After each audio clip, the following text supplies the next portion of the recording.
Hey everyone, so I just wanted to give you a couple tips and tricks for restorative classes.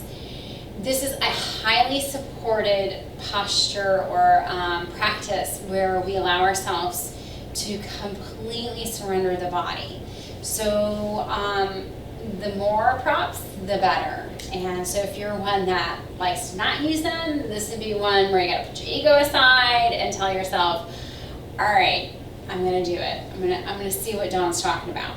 So a couple things that you might want to have on hand is anywhere from 2 to 3 blankets, 2 locks, and a bolster. Bolsters, all of these things you guys can look online, Amazon.com, Sunshine Yoga. There is a lot of places that you can go to. Bolsters, I really like mine. It's big, it's rectangular. You can get the round ones. Sometimes I just find that you stability in some of the poses you're round, so you have an opportunity to fall off. However, if you already have a round one, you'll definitely be able to utilize it. Just gotta give it a little pound. So again, it's a highly supportive practice, and why? So we get into a pose and we stay in the pose for anywhere from 5 to 15 minutes long.